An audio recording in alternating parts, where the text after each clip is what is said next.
Pemirsa, pemerintah akan menentukan Idul Fitri 1 Syawal 1444 Hijriah melalui sidang Isbat sore ini. Sementara sebagian umat Islam di Indonesia telah bersiap untuk berlebaran Jumat esok. Lalu mengapa ada perbedaan waktu lebaran dan kerap terjadi? Dan ini kita masih membahasnya bersama Pak Kholik. Tapi kita tadi sudah janji kepada pemirsa untuk membahas mengenai hal itu ya, namun kita simak berikut informasinya.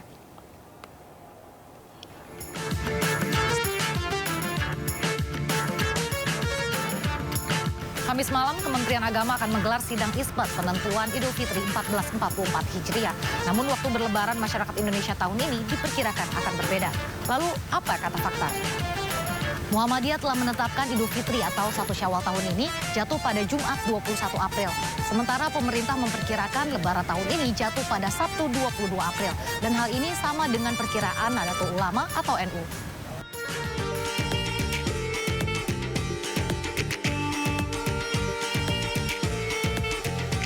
Perbedaan Hari Raya Idul Fitri di Indonesia sudah lumrah terjadi. Pasalnya terdapat dua cara sesuai syariat untuk menentukan awal bulan Hijriah.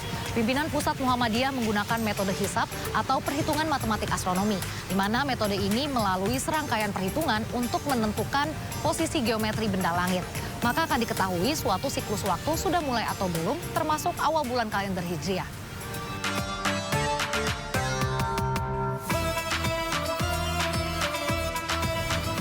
Sementara itu, pemerintah menentukan Idul Fitri dengan ruqyat yang menjadi metode utama dipadu dengan metode hisab. Metode Ruqyatul Hilal ini dengan pengamatan bulan menggunakan mata telanjang maupun dengan teleskop. Tahun ini pemerintah telah menetapkan 123 titik pemantauan hilal dari Aceh hingga Papua termasuk di Jakarta. Dan pada tahun ini juga menurut kriteria Mabims, hilal akan memenuhi syarat apabila mencapai ketinggian 3 derajat dengan sudut elongasi 6,4 derajat. Dan apabila hilal telah memenuhi syarat, maka akan ditetapkan 1 Syawal. Namun jika belum, maka Ramadan akan digenapkan 30 hari.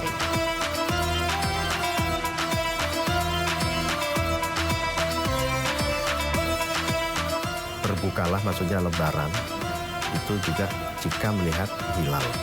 Ini dasarnya. Ya. Karena itu memang sebagian ulama, sebagian besar itu masih pakai metode ru'yah. Bagian mengatakan ru'yah itu tidak mesti dengan mata kepala, tapi dengan dengan ilmu astronomi tadi, itu berarti ru'yah juga, seperti itu. Maka inilah yang terjadi di Indonesia. Yang terjadi di kita, adanya perbedaan metodologi berarti kan. Bagaimana sih seharusnya masyarakat Indonesia itu menyikapi perbedaan waktu lebaran nih? Artinya bagi yang mau lebaran duluan, monggo. Yang mau ya ikut pemerintah, monggo. Saya kira itu, dan kita tidak perlu bertanggung-tangkan karena perbedaan ini memang satu keniscayaan.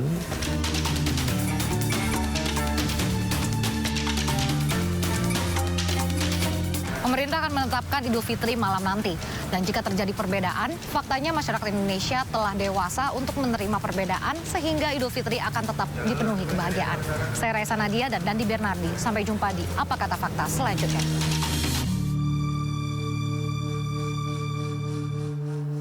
Ya, kita lanjutkan dialog bersama salah seorang tokoh agama nasional, Pak Abdul Kholik. Pak Kholik, ya, tadi kita sudah cukup banyak sekali membahas mengenai bagaimana metode penghitungan, begitu ya Pak ya, dan juga kenapa alasannya berbeda. Nah, kita bahas yang lebih penting lagi ini. Jadi esensi setelah kita berpuasa 1 bulan lamanya, dan bagaimana kita menjaga hal-hal baik yang harus kita jaga ke depannya.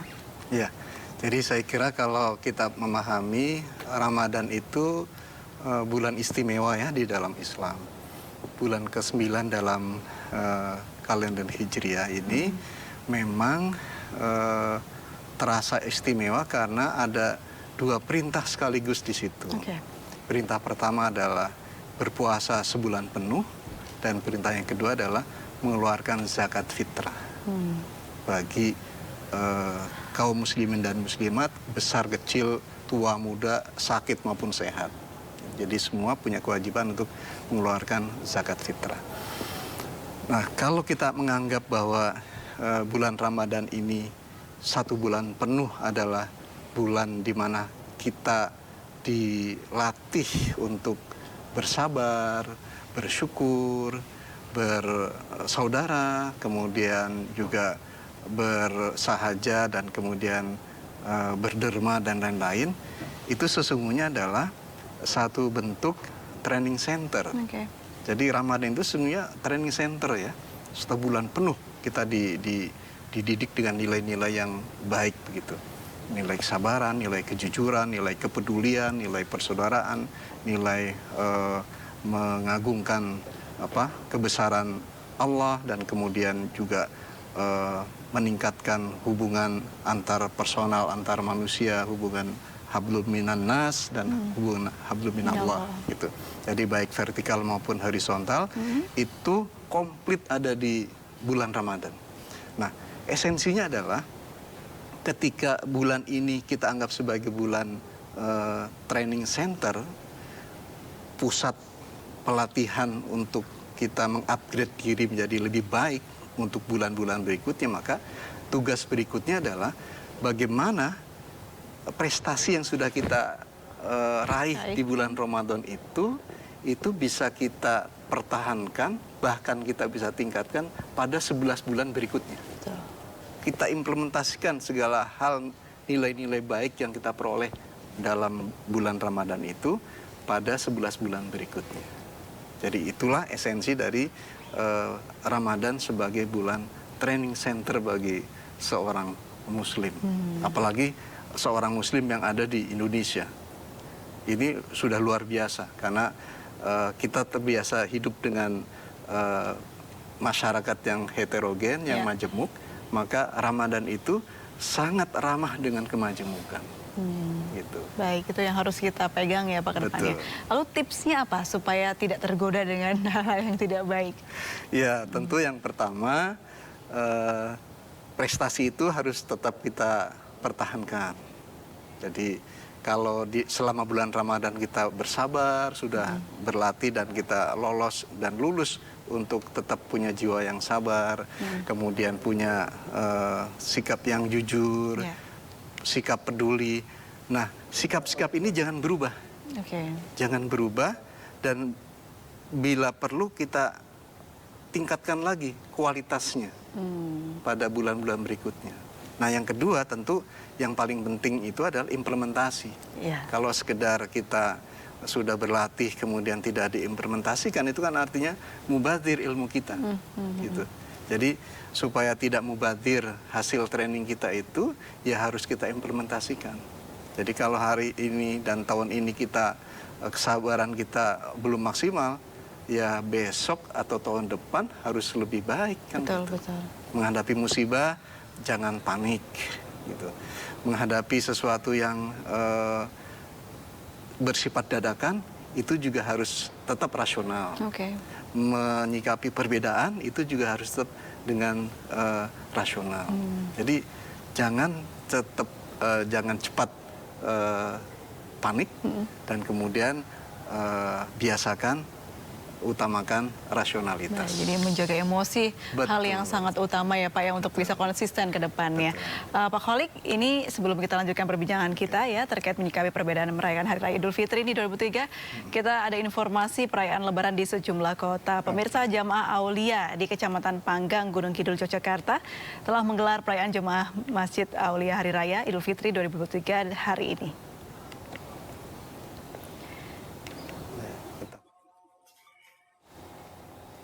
Perayaan Idul Fitri Jemaah Aulia digelar pada Kamis 20 April 2023 berdasarkan perhitungan yang ditetapkan oleh pengasuhnya.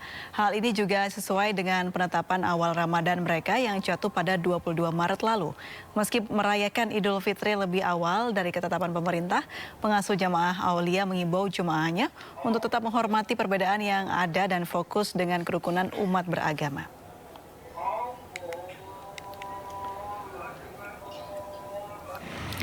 Sementara itu, Jemaah Tarekat Naqsabandiyah di Padang, Sumatera Barat juga melaksanakan sholat Idul Fitri pada hari ini. Salah satunya di Masjid Baitul Makmur, Kampung Binuang, Kecamatan Pauh, Kota Padang.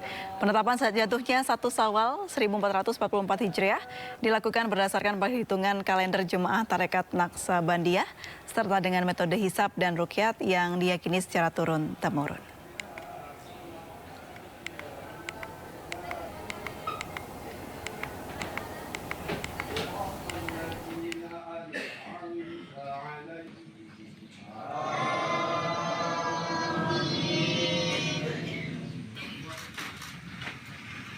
Dan pemirsa, untuk mengetahui bagaimana jalannya pantauan hilal di Gresik, Surabaya, telah bergabung bersama kami Oki Arisandi. Oki, seperti apa pantauan hilal di sana? Apakah sudah ada laporan? Apakah hilal sudah terlihat? Ya, selamat sore April dan juga pemirsa. Hingga sore hari ini, para petugas atau personel dari Lembaga Falakiyah Nahdlatul Ulama Kabupaten Gresik, Jawa Timur masih melakukan persiapan dan belum melakukan pemantauan hilal.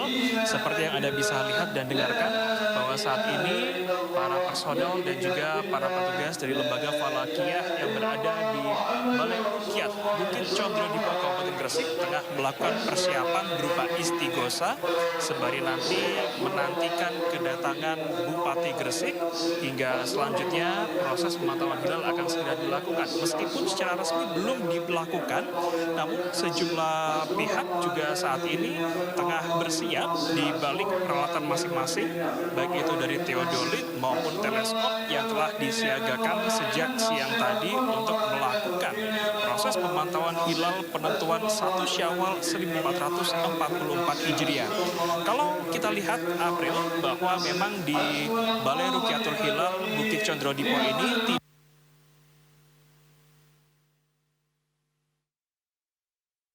Sepertinya kita ada kendala sinyal dengan Oki Arisandi. Kita akan menghubungi kembali nanti. Kita lanjutkan dialog dengan Pak Kholik. Pak Kholik, ya tadi disebutkan bahwa kita harus menjaga ya Pak ya, bagaimana hal-hal baik yang sudah dilakukan di bulan Ramadan ini. Nah, tapi tadi yang menarik kalau kita lihat perbedaan, kembali ke perbedaan hari raya ya Pak ya. Ternyata tidak hanya hari ini atau besok saja, di Indonesia itu ada loh yang sudah hari raya hari ini, begitu loh Pak. Nah, ini menurut hukum Islamnya seperti apa? Ya, kembali ke keyakinan masing-masing ya Mbak ya, karena beragama itu metodologinya banyak. Oleh karena itu maka ketika ada satu kelompok yang meyakini hari ini sudah harus lebaran, ya sesuai dengan keyakinannya ya silakan saja. Yang terpenting adalah bahwa keyakinan itu tetap berpedoman pada ajaran agama yang diyakini. Gitu. Jadi keyakinan inilah sebagai dasarnya. Dan saya kira untuk kasus Indonesia, umat Islam Indonesia sangat dewasa ya, jadi menyikapi perbedaan segala macam itu biasa yang harus dihormati, dan ini sunatullah ya. Artinya ya memang keniscayaan yang tidak bisa dipaksakan. Sesuatu yang berbeda kan tidak bisa dipaksakan untuk bersatu atau disamakan. Begitu juga sesuatu yang sama atau bersatu tidak perlu kita paksakan untuk berbeda kan begitu. Jadi saya kira sesuatu yang memang bentuk dan wujudnya berbeda, ya sudah, itu adalah sesuatu yang kita sikapi apa adanya, kita hormati, dan tentu saja yang harus kita lihat dan kita fokus adalah kita cari sisi persamaannya, begitu. Persamaannya apa? Ya kita bahagia menjelang 1 Syawal kan gitu. Ini yang kita fokus di situ. Jelang hari kemenangan itu. Hari kemenangan itu yang kita rayakan, karena dalam sebuah hadis disebut setiap orang yang berpuasa itu akan mendapatkan 2 kemenangan, 2 kegembiraan. Kegembiraan pertama adalah pada saat menjelang iftar, menjelang berbuka puasa, dan yang kedua adalah ketika nanti menghadap Rabbnya, menghadap Allah. Jadi itulah 2 kebahagiaan. Gitu. Yang didapatkan ketika bulan puasa. Nah, bagi yang hari ini sudah lebaran, besok mau lebaran atau lusa mau lebaran, sama tingkat kebahagiaannya. Nanti semua akan ketemu dengan Rabbnya, dengan sukacita. Gitu. Tetap harus dihormati. Bicara soal perbedaan nih Pak Kholik, apakah terjadi di negara kita saja atau di negara-negara Islam lain juga seperti itu? Sepanjang metodologinya sama dalam arti ada sebagian menggunakan hisab dan ada sebagian menggunakan Ruqyatul Hilal, pasti akan kondisinya sama. Jadi perbedaan tidak bisa terhindari, begitu. Yang terpenting adalah bagaimana memahami bahwa perbedaan itu yang harus menguatkan kita sebagai satu komunitas, satu bangsa, begitu. Jadi kalau misalnya kalaupun ada di satu negara misalnya homogen, semuanya sama dengan metode yang sama, ya kita juga harus hormati gitu. Tapi kalau ada di sebuah negara dengan metode yang berbeda-beda, kita juga perlu hormati.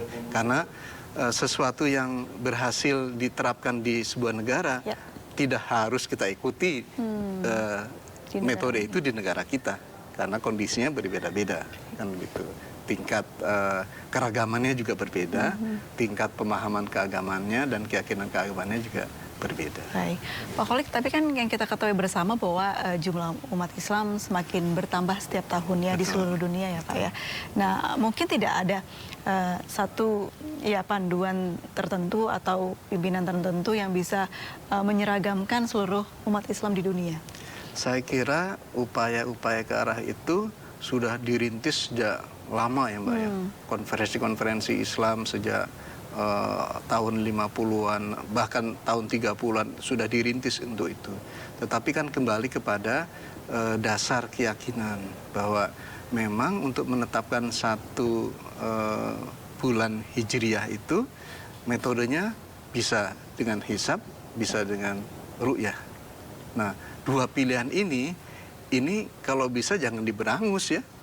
Di-maintain saja, tetapi ini tetap menjadi satu metodologi yang bisa bersama dijaga dan kemudian sedapat mungkin itu bisa ambil titik kesamaannya. Toh waktu yang digunakan pada saat menentukan Ru'yatul Hilal itu juga berdasarkan hasil hisab.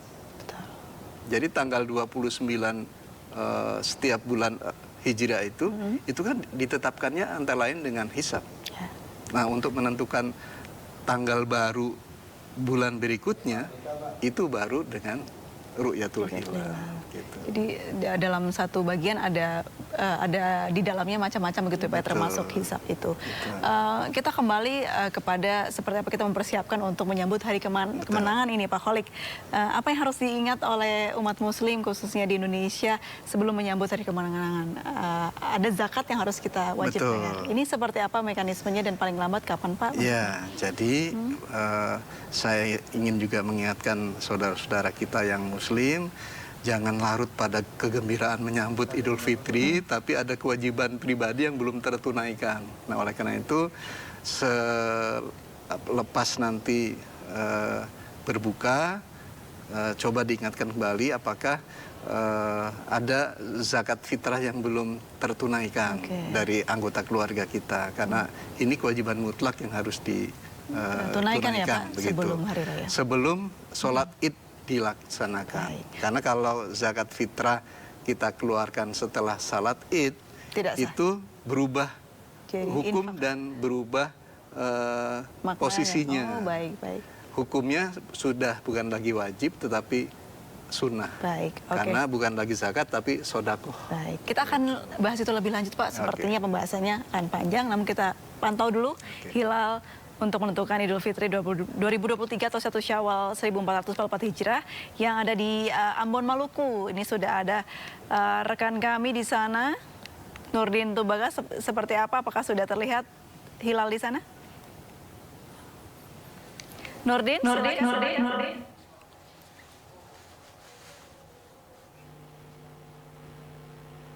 Ya, Nurdin, silakan dengan laporan Anda. Apakah hilal sudah terlihat di Ambon? Ya, baik. Aktif, saat ini saya berada di kawasan Karangpanjang, Ambon, Maluku, mana di tempat ini menjadi salah satu tempat untuk dilakukan pemantauan hilal untuk menentukan 1 Syawal 1444 Hijriah. Nah, saat ini yang tergabung dalam tim harusnya sudah ya Pak ya? Adalah dari MUI Kota Ambon, kemudian dari Kementerian Agama wilayah Maluku dan juga BMKG kelas 1 Ambon. Nah, untuk pemantauan saat ini hilal berada pada ketinggian permukaan bumi itu sekitar 1,69 derajat ufuk. Lama pengamatan itu sekitar 6 menit 84 detik karena memang kondisi cuaca yang kurang baik saat ini. Kira-kira demikian yang kembali ke video.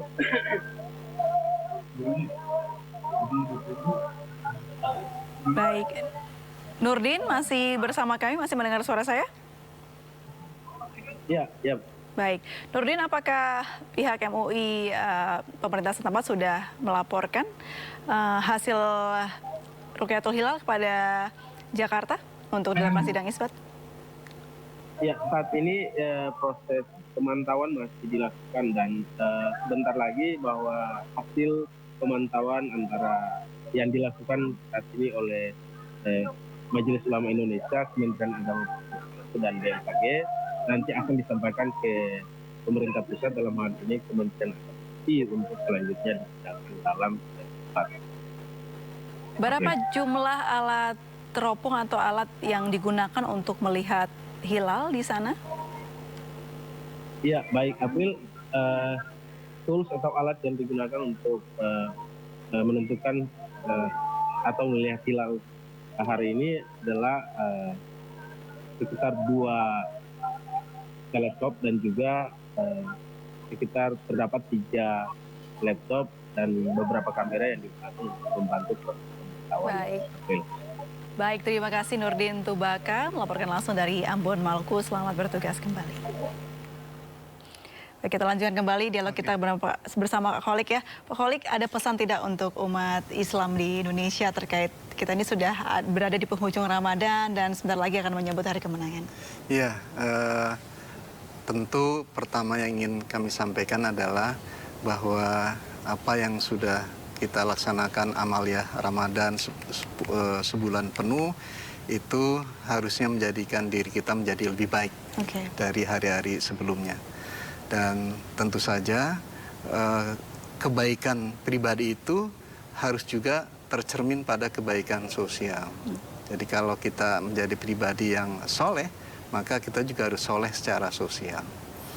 Yang kedua tentu hal-hal positif yang sudah kita raih di dalam Ramadan selama sebulan penuh, tentu kita harus bisa implementasikan di tengah kegembiraan sukacita menyambut Lebaran. Ya. Nah, tentu saja ada bagian-bagian dari masyarakat kita yang karena keterbatasannya, karena kondisinya, karena posisinya, dia tidak sempat ikut merayakan Lebaran. Nah, oleh karena itu, siogianya kelompok-kelompok yang seperti ini coba kita lihat, kita santuni, kita beri ikut kebahagiaan kita tebarkan kepada mereka, dan dengan begitu maka kegembiraan dan kesukacitaan kita akan menjadi lebih sempurna. Pribadi, keluarga, masyarakat, dan kemudian teman-teman yang saudara-saudara kita yang masih terkendala untuk ikut berlebaran, maka kita beri empati kepada mereka. Jadi kebersamaan ini harus tetap dijaga. Betul. Bentuk empati, simpati kepada sesama. Betul. Ya Pak ya. Betul. Ini adalah esensi juga dari puasa itu sendiri. Betul. Kenapa harus kita lakukan. Terima kasih banyak ya, Pak Abdul Kholik sudah berbicara bersama kami. Selamat menyambut hari kemenangan. Mohon maaf lahir dan batin. Minal aidin wal faizin. Taqabbalallahu minna wa minkum taqabbal ya. Terima kasih Bapak. Assalamualaikum. Waalaikumsalam. Baik.